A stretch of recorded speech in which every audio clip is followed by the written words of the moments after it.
রব্বুল আলামিন কাল কিয়ামতের ময়দানে চারজন নবীকে সামনে রেখে সমস্ত মানুষের বিচার আচার করবে।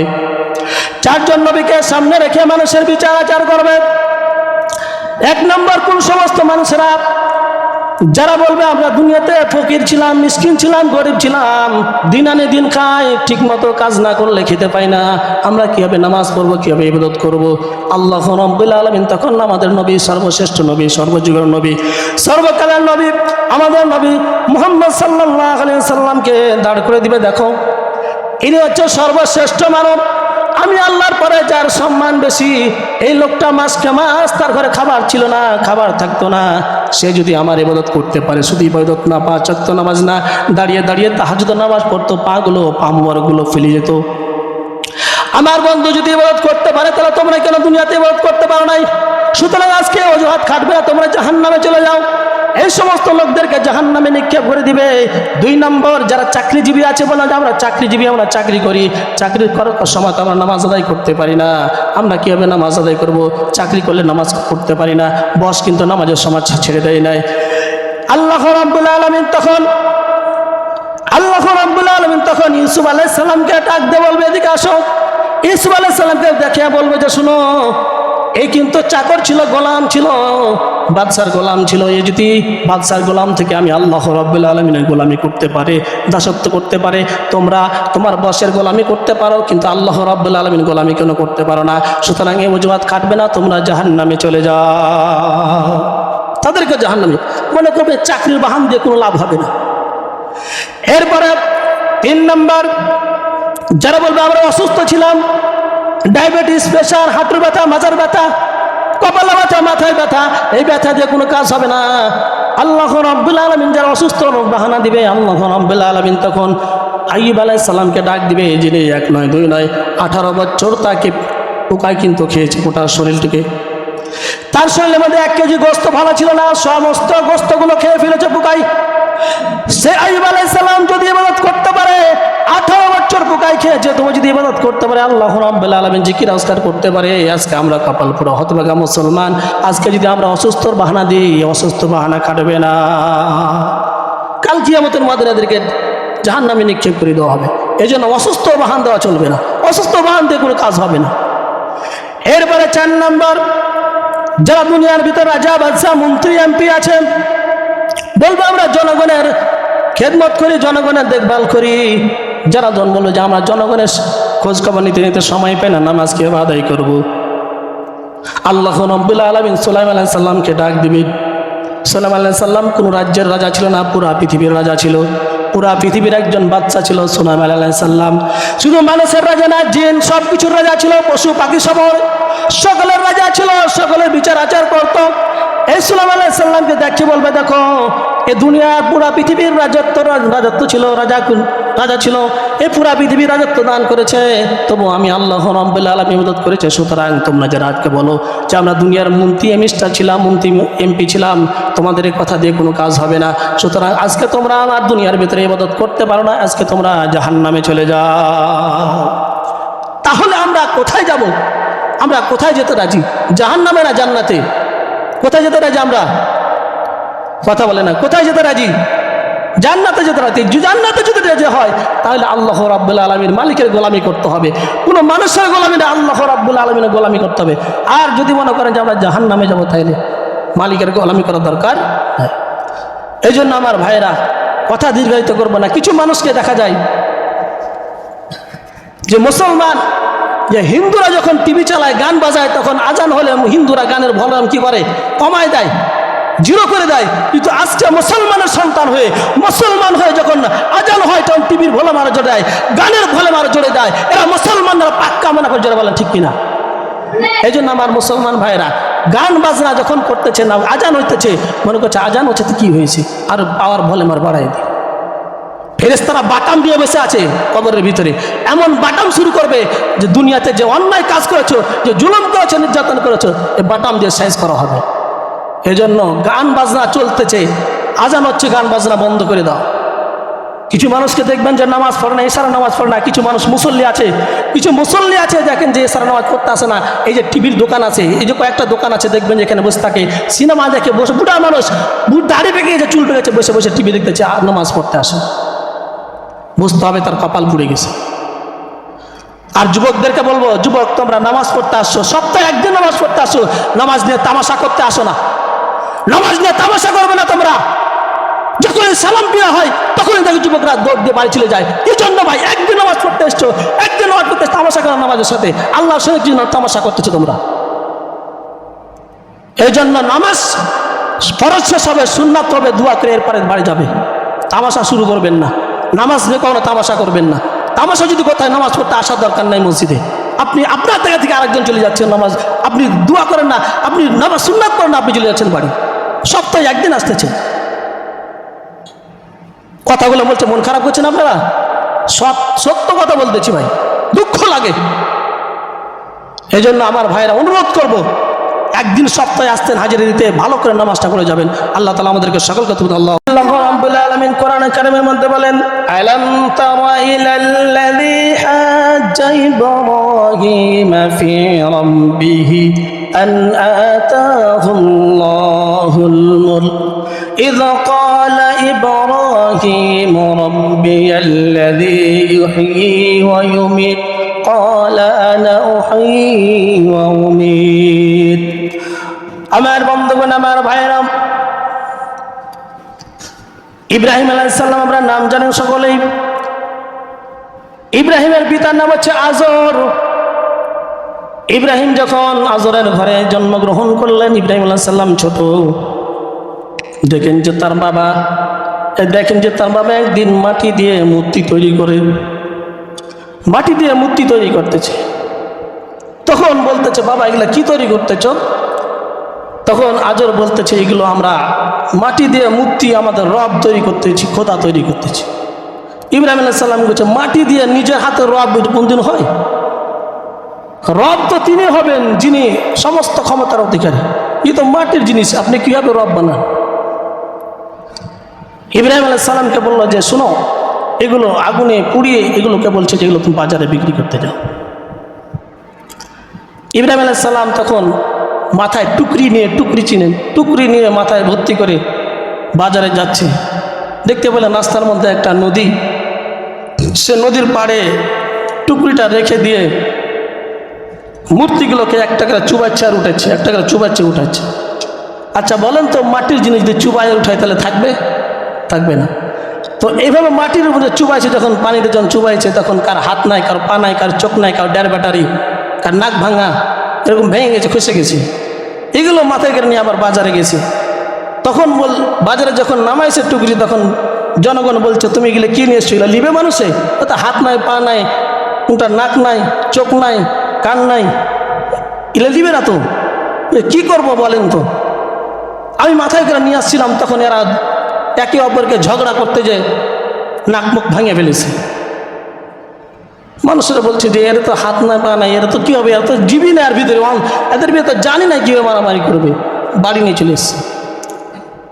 এরপরে তার বাবা বলছে, আজও বলছে যে কি হলো, কাঁদছে কেন?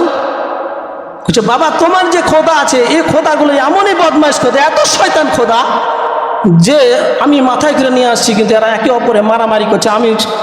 কে বলছে আমি সবচেয়ে বড়, বলছে আমি সবচেয়ে বড়, বলছে আমি সবচেয়ে বড়, দিয়ে মারামারি করে, কার নাক নাই, কার হাত নাই, পা নাই, ভেঙে গেছে। তার বাবা বলছে যে এর তো জান নাই, কীভাবে মারামারি করবে?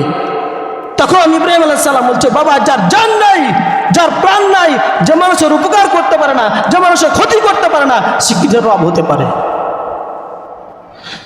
যে কুত্তা যদি তার মুখে পেশাব করে কুত্তাকে তাড়াইতে পারে না, সে মূর্তি কিসের রব হতে পারে? আজরে তো মাথা ঘুরে গেল, আমার ঘরে এরকম সন্তান জন্ম হলো। হ্যাঁ, এরপরে আজর তখন কি করলো, এটা যা নমরুদকে জানাই দিল। প্রধানমন্ত্রী হচ্ছে নমরুদ, আর তার মন্ত্রী হচ্ছে আজর, পরিবার পরিকল্পনা মন্ত্রী হচ্ছে আজর, যে আমার সন্তান এরকম করতেছে, কি করা যায়? যাকো ইব্রাহিমকে, ইব্রাহিম আলাইহিস সালামকে ডাক দিলেন, ইব্রাহিম এদিকে আসো। ইব্রাহিম আলাইহিস সালাম যখন নমরুদের কাছে গেল। নমরুদ বলল যে ইব্রাহিম, তুমি নাকি কোন খোদার তুমি ইবাদত করতে চাও, কোন খোদার কথা বলতেছো? ইব্রাহিম আলাইহিস সালাম তখন বললেন যে হ্যাঁ, আমি এক খোদার ইবাদত করি, আমি এক আল্লাহকে রব্বুল আলামিনকে মানি। তোমার আল্লাহর কি পাওয়ার? ইব্রাহিম আলাইহিস সালাম বললেন, قال إبراهيم ربي الذي يحيي ويميت, আমার রব হচ্ছে তিনি যিনি জীবন দান করেন এবং মৃত্যু দান করেন। আমার রব তো হচ্ছে তিনি যিনি জীবন দান করেন, মৃত্যু দান করেন। তখন নমরুদ বলতেছে আমিও পারি। নমরুদ তখন বলতে قال أنا أحيي وأميت, নমরুদ তখন বলতেছে যে আমিও জীবন দান করতে পারি, মৃত্যু দান করতে পারি। তখন নমরুদ জেলখানা থেকে দুইজন মানুষকে বের করে নিয়ে আসা হলো। একজনের পেটের মধ্যে চাকু ঢুকাই দিল, হত্যা করে দিল, আর একজনকে ছেড়ে দিল। বল দেখো, আমি একজনকে জীবন দান করলাম আর একজনকে মৃত্যু দান করলাম। ইব্রাহিম আলাইহিস সালাম বললেন, শুনো, তুমি যদি তাই হও, তুমি যদি খোদা হও, তুমি যদি রব হও, আমার রবের আরো পাওয়ার আছে। কি পাওয়ার?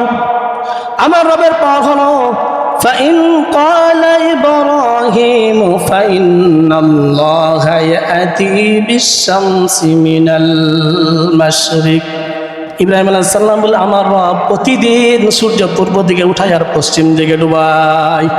সুতরাং তুমি যদি রব হয়ে থাকো, তুমি যদি খোদা হয়ে থাকো, খোদা দাবি করো, তাহলে তুমি আগামীকালকে সূর্যটা পশ্চিম দিকে উঠাবে এবং পূর্ব দিকে ডুবাবে। নমরুদ বলছে বেকায়দায় পড়ে গেলাম, না তো আমার হাতে কোনো কাজ নাই। কোনো মায়ের বেটা পারবে নাকি পশ্চিম দিকে সূর্য উঠাইতে? বলেন তো, পৃথিবীর কেউ পারবে নাকি? কথা বুঝেন নাই? পৃথিবীর কোনো মানুষ পারবে নাকি পশ্চিম দিকে সূর্য উঠাইতে? পারবে না। নমরুদ তখন ফাবুহিতাল্লাযী কাফার, নমরুদ তখন মাথা নত করিল, সকলকে পাঠাই দিল। এরপর বলছে যে নমরুদ যে বাপ ইব্রাহিমকে বলছে, বাবা দেখো, তোমার সঙ্গে আমার যা হয়েছে তা হয়েছে, বাইরে যে কিছু বলিও না কাউকে, সুতরাং আমি এটা পারবো না। ইব্রাহিম আলাইহিস সালাম যখন ওখান থেকে চলে আসতেছে, এইদিকে শয়তান তখন এসে বলতে, শোনো, ইবলিস শয়তান এসে বলছে, শোনো, ইব্রাহিমকে এভাবে পারবে না। সুতরাং ইব্রাহিম যে তার ভিতরে ঈমান আছে, তার ঈমান নষ্ট করতে হবে। এক কাজ করো, তোমার রাজ্যের ভিতরে একটা বিশাল বড় কনসার্টের ব্যবস্থা করো, গান বাজনার আয়োজন করো, বিশাল বড় গান বাজনার আয়োজন করো। বিদেশ থেকে সুন্দর সুন্দর নর্তকীদেরকে নিয়ে আসো, অর্ধউলঙ্গ কাপড় পরে যখন ডান্স দিবে, ইব্রাহিমকে যখন সে যাত্রার মধ্যে নিয়ে যাবে, তখন ইব্রাহিমের ঈমান থাকবে না। আমার বন্ধুগণ, আমার ভাইয়ের, এক পর্যায়ে বিশাল বড় একটা গানের কনসার্টের আয়োজন করলো। আজকে দেখবেন বাংলার জমিনে দেখবেন যে বিশাল বিশাল কনসার্টের আয়োজন করে। আবার বিশাল বিশাল যারা লিডার আছে, নেতা আছে, দেখবেন যে ওই নেতারা টাকা দান করে। মসজিদে টাকা দিবে না, মাদ্রাসায় টাকা দিবে না, জালসা মাহফিলে টাকা দিবে না, কিন্তু দেখবে কনসার্টে টাকা দিবে, আবার সেখানকার সভাপতি হবে। মানে শয়তান যে শয়তানের কাজ করে। এই জন্য আমার বন্ধুগণ, আমার ভাইরা, আল্লাহ রাব্বুল আলামিন বলেন, وقال الذين كفروا لا تسمعوا لهذا القرآن, আল্লাহ রাব্বুল আলামিন বলতেছেন যে কাফেররা হলো তারা কি করে, মুসলমানদের যখন যেখানে কোরআন তেলাওয়াত করে, যেখানে ওয়াজ মাহফিল হয়, তখন ওয়াজ মাহফিল বন্ধ করার পায় তারা চলে না। গান বাজনা হবে ঠিকই চলবে, কিন্তু যখন ওয়াজ মাহফিল হয় তখন বন্ধ করার পায় তারা চলে। যখন যেখানে মাহফিল হবে, কোরআন আলোচনা হবে, তখন সেখানে বাধা দেয়। ওই রকমই কাফেররা যখন কোরআন তেলাওয়াত করতো, তখন মুসলমানদেরকে যখন কোরআন তেলাওয়াত করতো, তখন তারা হট্টগোল শুরু করতো। এইদিকে তখন নমরুদ কি করলো, বিশাল বড় একটা কনসার্টের ব্যবস্থা করলো। কনসার্টের ভিতরে সমস্ত রাজ্যের সমস্ত মানুষ চলে গেছে। সকলে বলছে চলো ইব্রাহিম যাই। তখন ইব্রাহিম আলাইহিস সালাম বলছে আমি অসুস্থ, ইন্নী সাকিমুন, আমি অসুস্থ, আমি যাব না। সকলে চলে গেছে। নমরুদ রাস্তা দেখতেছে কখন ইব্রাহিম আসবে, সকলে চলে গেছে, ইব্রাহিম আসে না। এখন বলবো যে ইব্রাহিম আলাইহিস সালাম তো মিথ্যা কথা বলছে, তো অসুস্থ না সুস্থ হচ্ছে। একটা সুস্থ হলো শারীরিক সুস্থ, একটা হচ্ছে আত্মিক সুস্থ, অসুস্থ। আর আত্মার যে একটা অসুস্থ আছে, আর শারীরিক একটা শরীরে যে অসুস্থ আছে, দুই রকম অসুস্থ হতে পারে। তিনি সে গান বাজনা যাবে না, এই জন্য অসুস্থর কথা বলেছেন। এই জন্য তারা কনসার্ট শেষ করে চলে আসলো। এদিকে ইব্রাহিম আলাইহিস সালাম কি করেছে, তাদের মন্দিরে ঢুকেছে, দেখার পরে মন্দিরের দরজা করে দেখলো যে বিশাল বিশাল বিশাল বড় বড় মূর্তি দাঁড়িয়ে আছে, 12 হাত 4 হাত, হ্যাঁ দাঁড়িয়ে আছে, বসে আছে, বিশাল বিশাল। তখন ইব্রাহিম আলাইহিস সালাম একটা কুড়াল নিয়েছে, কুড়াল ছিলেন যেটাতে কাঠ ফাড়ে, এই কুড়াল নিয়ে তখন একের পর এক সকলকে ভাঙা শুরু করেছে। কার নাক ভেঙেছে, কার হাত ভেঙেছে, কার চোখ ভেঙেছে, টেরা করেছে, কার 1.5 ব্যাটারি 8 ব্যাটারি করে দিয়েছে, সকলকে ভাঙে শেষ করে দিয়েছে। ভাঙার পরে এরপরে যেটা বড় বড় খোদার গলাতে কুড়ালটাকে ঝুলে রেখে দিয়েছে, এরপরে বেরিয়ে চলে এসেছে। এরপরে কয়েক মাস মেলা শেষ হওয়ার পরে, যাত্রা শেষ হওয়ার পরে যখন নমরুদরা আসছে, আসার পরে বাবার সামনে খোদার সামনে কি করবে, একটু ইবাদত করবে, আসছে দেখলে যে ব্যাপার কি, সমস্ত মূর্তিগুলো ভাঙা, এ কাজ কে করলো, এ কাজ কে করলো। সকলে বললো যে কাজ কেউ করতে পারে না, নমরুদ করতে কি ইব্রাহিম আলাইহিস সালাম করেছে। যেহেতু ইব্রাহিম চাইনি, সে বাসায় ছিল, সে গ্রামে ছিল, সে কাজ করেছে। যখন ইব্রাহিম আলাইহিস সালামকে ডাক দেওয়া হলো, এ কাজ করেছে, তখন বলছে আমি তো কাজ করিনি। জিজ্ঞাসা করো তোমাদের বড় খোদাকে। বড় কথা কি বলতে পারে? সে তো কোন কথা বলতে পারে না। যে কথা বলতে পারে না, তোমরা কেন ইবাদত করো তার? যে মাসি বসলে মাসি তাড়াতে পারে না, কুত্তা যদি তার মুখে পেশাব করে, পেশাব কুত্তাকে তাড়াতে পারে না, তোমরা কেন এর ইবাদত করো? এক আল্লাহর ইবাদত করো, কালেমা পড়ো, মুসলমান হয়ে যাও, জান্নাত পাবে। যখন এ কথা বললো, তখন ফেরাও, তখন কি নমরুদ রাগান্বিত হলো। এক পর্যায়ে ইব্রাহিম আলাইহিস সালামকে আগুনে জ্বালার জন্য প্রস্তুত হয়ে গেল। লম্বা ঘটনা। ইব্রাহিম আলাইহিস সালামকে আগুনে জ্বালার জন্য 40 কিলোমিটার আগুন জ্বালানো হলো, আগুন জ্বালায় দেওয়া হলো 40 কিলোমিটার। কোনো পাখি উড়ে যেতে পারে না, এত বড় আগুন, অগ্নিকুণ্ড জ্বালায় দেওয়া হলো। ইব্রাহিম আলাইহিস সালামকে যখন আগুনের মধ্যে নিক্ষেপ কখন করবে, আল্লাহ রাব্বুল আলামিন জিবরাইলকে ডাক দিয়ে বলছে, জিবরাইল তুমি কোথায়? জিবরাইল আলাইহিস সালাম বলছে, আমি এখন সিদরাতুল মুনতাহায় বড়ই গাছের নিচে বসে আছি। আল্লাহ রাব্বুল আলামিন বলছে, তুমি এই মুহূর্তে জান্নাতুল ফেরদাউসে চলে যাও। জান্নাতুল ফেরদাউসে যাওয়ার পরে একজোড়া কাপড় নিবে, এই কাপড় নিয়ে একজোড়া জামা নিবে, জামা নিয়ে আসার পরে আমার বন্ধু ইব্রাহিমকে নমরুদ কিন্তু আগুনে নিক্ষেপ করে দিয়েছে, এখনো কিন্তু আগ ভাসতেছে, পড়ে যাবে, সুতরাং এই মুহূর্তে তোমাকে বাঁচাতে হবে। জিবরাইল আলাইহিস সালাম এসে 600 পাখায় টান দিয়ে একবারে যখন চলে আসলো, আসার পরে ইব্রাহিম আলাইহিস সালামকে পাখা দিয়ে, ডানা দিয়ে আল্লাহ রাব্বুল আলামিনের কুদরতে বাঁচায় নিল। এরপরে নমরুদের দিকে মনে করছে যে ইব্রাহিম আগুনে জ্বলে পুড়ে ছারখার হয়ে গেল, কিন্তু এইদিকে আল্লাহ রাব্বুল আলামিন আগুনকে কি করে দিয়েছে, নরম করে দিয়েছে, ঠান্ডা করে দিয়েছে। আল্লাহ রাব্বুল আলামিন আগুনকে নিষেধ করেছে যে আগুন আমার ইব্রাহিমের একটা পশম যেন না পুড়ে। এইভাবে অনেক দিন ছিল আমার বন্ধুগণ, আমার ভাইরা, ইব্রাহিম আলাইহিস সালামকে আল্লাহ রাব্বুল আলামিন বাঁচায় নিলেন। এখন যখন আগুন যখন নিভে গেছে, এখন আস্তে আস্তে নমরুদ যাইতেছে, দেখি ইব্রাহিমের কোনো ছাই পাওয়া যায় কিনা। দেখছে তো ইব্রাহিম আলাইহিস সালাম সুন্দর একটা বালাখানার ভিতরে, একটা ঘরের ভিতরে বসে আছে। সুবহানাল্লাহ।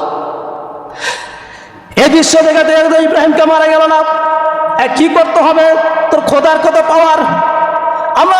আমার বন্ধুগণ, আমার ভাইয়ের এক পর্যায়ে নমরুদ রাগান্বিত হয়ে তো খোদার সঙ্গে যুদ্ধ করবো, শুরু করে দাও যুদ্ধ। ইব্রাহিম আলাইহিস সালাম বলে, ঠিক আছে করো যুদ্ধ। এবার তীর ধনুক নিয়ে যখন নমরুদ কি করলো, আকাশের দিকে তীর নিক্ষেপ করা শুরু করলো। তীর নিক্ষেপ করতে করতে এক পর্যায়ে আল্লাহ রাব্বুল আলামিন ফেরেশতাদেরকে বললো, শুনো, একটা মাছের রক্ত তীরের মধ্যে লাগায় দাও, একটা মাছের রক্ত তীরের মধ্যে লাগায় দাও। রক্ত লাগাই দেওয়া হলো। এরপর নমরুদের কাছে এসে যখন তীরটা পড়েছে, দেখো ইব্রাহিম তোমার খোদাকে আমি হত্যা করে ফেলেছি। ইব্রাহিম আলাইহিস সালাম মনে মনে বলছে, আল্লাহ রাব্বুল আলামিন তো কোথায়, 7 আসমানের উপরে আছে, এটা নমরুদ কিভাবে পারলো? আল্লাহ রাব্বুল আলামিন জানান দিলেন যে এটা আমার কৌশল কিন্তু বড়। ওয়া মাকারু ওয়া মাকারাল্লাহ ওয়াল্লাহু খায়রুল মাকিরিন। আল্লাহ রাব্বুল আলামিনের কৌশল বড় শক্ত কৌশল। সুতরাং আল্লাহ রাব্বুল আলামিন যখন এই মাছের রক্ত লাগাই দিয়ে যখন পাঠাই দিল, নমরুদ মনে করছে যে আমি আল্লাহকে মেরে ফেলেছি। এক পর্যায়ে আমার বন্ধুগণ, আমার ভাইরা, নমরুদ যখন বসে আছে, হঠাৎ করে দেখলো কালো আধার হয়ে আসতেছে, কালো আধার হয়ে কি যেন আসতেছে মেঘের মতো। দেখা গেল যে বিশাল বিশাল বাহিনী আসতেছে। কি বাহিনী? মশা আসতেছে, বিশাল বাহিনী আসতেছে, কালো আধার হয়ে মশা আসতেছে। আসার পরে যা নমরুদের যত সৈন্য বাহিনী ছিল সকলকে কিন্তু কামড়ে শুরু করেছে, আলমারা শুরু করেছে মশাতে। যখন আল মারছে, ছটপট ছটপট করে সকলে সেনাবাহিনী মারা যাচ্ছে। এইদিকে নমরুদ যখন বেকায়দা, নমরুদ তখন সিংহাসন দিকে পালাচ্ছে, হঠাৎ করে পাশে কিন্তু একটা রাস্তার ধারে কিন্তু ন্যাংরা মশা বসেছিল, সে কিন্তু দৌড়াইতে পারে না। ন্যাংরা মশা যখন দেখলো যে নমরুদ পালাচ্ছে, তখন ভোঁ করে উড়েছে, নমরুদের নাক দিয়ে মাথায় উঠে গেছে। নমরুদের নাক দিয়ে মাথায় উঠে গেছে। ভালো মশা না, ন্যাংরা মশা একটা, মানে ওই যুদ্ধ করতে পারে না, ওই একা দাঁড়িয়ে বসে আছে। তখন সুযোগ পেয়েছে, রাস্তার মধ্যে ঢুকে পড়েছে। এখন যখন ঢুকে পড়েছে, মাথার মধ্যে কামড় দিতেছে, মগজের ভিতরে। নমরুদ খালি মাথায় ঠাঠায়, তখন চুপতে থাকে মশা। যখন ঠাঠায় তখন মশা কিলায়, রেস্ট নেয়। এখন কি করলো, কি করবে? তখন একজনকে ভাড়া করলো যে শুনো, তুমি আমার মাথাতে খালি আঘাত করবে। তখন থাপ্পড় মারে, যখন একটু করবে থাপ্পড় মারে, থাপ্পড় মারতে থাকে। একদিন কি করলো, চামড়ার জুতা দিয়ে মারা আরম্ভ করলো। করছে কী দিয়ে মারলি? করে চামড়ার জুতা। করছে মার ভালো লাগছে। এইভাবে এক নয় দুই নয়, আমার বন্ধুগণ, আমার ভাইরা, নমরুদকে ছিঁড়া জুতা দিয়ে জুতা পিটা করে আল্লাহ রাব্বুল আলামিন শায়েস্তা করেছেন। জুতা মারা 40 বছর পর্যন্ত নমরুদকে জুতা পিটা করেছে। 40 বছর পর্যন্ত যখন কামড় দেয়, যখন জুতা দিয়ে মারে, তখন ভালো থাকে। এক পর্যায়ে তার ওই যে যাকে নির্ধারণ করেছিল বেতন আস্তে আস্তে বাড়তে থাকে। আগে 15,000 ছিল, 40,000 হয়ে গেছে, 1 লাখ হয়ে গেছে, মানে বেতন বাড়তে থাকে। একদিন কি করলো, মোটা একটা আমের ডাল নিয়ে, মোটা একটা গাছের ডাল নিয়ে মাথায় যখন মেরেছে নমরুদের মাথা একদম মগজগুলো বের হয়ে সঙ্গে সঙ্গে মারা গেছে। আমার বন্ধুগণ, আমার ভাইরা, ঘটনা থেকে কি বুঝতে পারলেন? দুনিয়ার ভিতরে যারা জুলুম করবে, অত্যাচার করবে, যারা নির্যাতন করবে, যারা নির্যাতন করবে, আল্লাহ রাব্বুল আলামিন দুনিয়ার ভিতরে তাকে জুতা পিটা করবেন। আল্লাহ রাব্বুল আলামিন তাকে দুনিয়ার ভিতরে শায়েস্তা করবেন। আর পরকালে আল্লাহ রাব্বুল আলামিন তার জন্য আগুনের ব্যবস্থা করে রেখেছে। এই জন্য আমার বন্ধুগণ, আমার ভাইরা, আপনার কি আছে, ক্ষমতা আছে, পাওয়ার আছে, এই জন্য দুর্বলের উপরে কখনো জুলুম নির্যাতন করবে না। যে নমরুদ নির্যাতন করেছিল, আল্লাহ রাব্বুল আলামিন একজন ন্যাংরা মশা দিয়ে শায়েস্তা করেছে। আমার বন্ধুগণ, আমার ভাইরা, এই জন্য জুলুম করা যাবে না, অত্যাচার করা যাবে না। নবীজি সাল্লাল্লাহু আলাইহি ওয়াসাল্লাম তিনার ঘরে কিন্তু তুমি শ্রেষ্ঠ নবী, সর্বশ্রেষ্ঠ নবী, তিনি নবী, কিন্তু তোমার ঘরে মাসকে মাস কোনো খাবার থাকতো না, কোনো ভালো জিনিস থাকতো না। আমার বন্ধুগণ, আমার ভাইরা, হযরত আব্দুল্লাহ ইবনে আব্বাস রাদিয়াল্লাহু তাআলা আনহু বর্ণনা করেন, বাইহাকী শরীফের মধ্যে হাদিসটা আছে। আব্দুল্লাহ ইবনে আব্বাস রাদিয়াল্লাহু তাআলা আনহু বর্ণনা করেন, একজন পূর্ব যুগের একজন রাজা ছিল, একজন বাদশা ছিল। সে বাদশা একদিন শিকার করার জন্য জঙ্গলে গেলেন, বনে গেলেন। জঙ্গলে যাওয়ার পরে শিকার করতে করতে সন্ধ্যা হয়ে গেল। সন্ধ্যা যখন হয়ে গেছে, এখন খাবার যেগুলো লিখেছে সেটা শেষ হয়ে গেছে, খাবার শেষ হয়ে গেছে। এখন কি খাবে? রাত্রি সন্ধ্যা হয়ে গেছে, কোথায় থাকবে? দেখা গেল একটা ঝুপড়ির মতো একটা বাড়ি, সে বাড়িতে গেল, দেখলো একজন কাঠুরিয়ার বাড়ি। যারা কাঠ কাটে এদের কি বলা হয়? কাঠুরিয়া বলা হয়। তো এই কাঠুরিয়ার বাড়িতে গেছে, যাওয়ার পরে কাঠুরিয়া কিন্তু মাঠ থেকে অনেকগুলো গরু চড়িয়ে নিয়ে আসতেছে, গাভী। যখন গাভী চড়িয়ে নিয়ে আসতেছে, তখন দেখলো যে একজন লোক বসে আছে। তখন বলল, ভাই আমি একজন মুসাফির। বাদশা কিন্তু, রাজা কিন্তু পরিচয় দেয় না যে আমি রাজা, আমি একজন মুসাফির, আমি শিকার করতে এসেছিলাম, কিন্তু আমি রাত্রি হয়ে যাচ্ছে, আমি থাকবো, এই জন্য আপনার এখানে এসেছি। ঠিক আছে, সমস্যা নেই, থাকেন। খাওয়ার জন্য যখন খাবার গিয়ে দিবে, তখন তার গাভী ছিল, গাভীর দুধ দোহার জন্য গেল, বালতি নিয়ে গেছে। দুধ যখন দহন করতে লেগেছে, এক গাভী থেকে 30টা গাভীর দুধ বের হয়েছে। এক গাভী থেকে 30টা গাভী যে পরিমাণ দুধ হয়, সে পরিমাণ দুধ বেড়েছে। সমস্ত বর্তনগুলো ভর্তি হয়ে গেছে, বাড়ি যা ছিল সব ভর্তি হয়ে গেছে। রাজা আর মনে মনে বলতেছি, আমি একটা রাজা, আমার বাসার ভিতরে, আমার বাড়ির ভিতরে এরকম একটা গাভী নাই, এক কাঠুরিয়ার বাড়ির ভিতরে একটা গাভী আছে, 30টা গাভীর সমান দুধ হয়।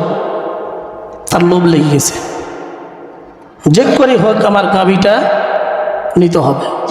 আজকে দেখবেন দুনিয়ার ভিতরে যে মানুষ ক্ষমতা, দেখবেন টাকার গরম, পাওয়ার গরম, দেখবেন যে ওই জিনিসটা আবার হাতাইতে হবে, ওটা আমার নিতেই হবে, তখন ওই জুলুম নির্যাতন করে।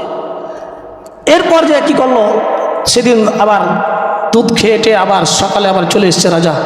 আবার 1 সপ্তাহ পর গেছে, তার মতলব হলো যে কি করবে, গাভীটাকে নিয়ে আসবে। আবার শিকারের বাহান দিয়ে শিকার করতে গেছে, শিকার করার পরে সন্ধ্যা হয়ে গেছে। ভাই কিছু আবার এসছেন? বলছে হ্যাঁ আসছি।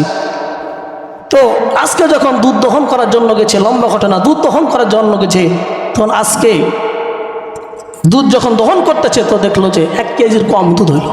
যে গাভীতে 30 গাভীর দুধ হয়, আজকে ওই গাভী থেকে মাত্র 1 কেজি দুধ হয়েছে।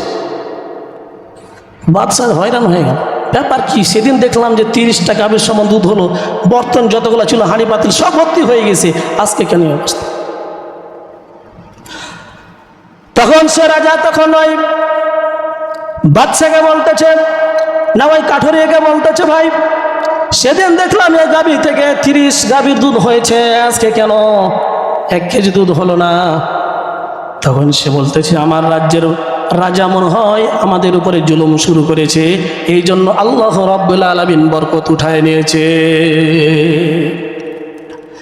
আমার বন্ধুগণ, আমার ভাইরা, বাংলাদেশের মুসলমান, পিরানটুলের মুসলমান, যখন কোনো দেশের রাজা, যখন কোনো দেশের বাদশা যখন জনগণের উপর জুলুম নির্যাতন করবে, তখন দেখবে দেশ থেকে বরকত উঠে যাবে, বরকত থাকবে না।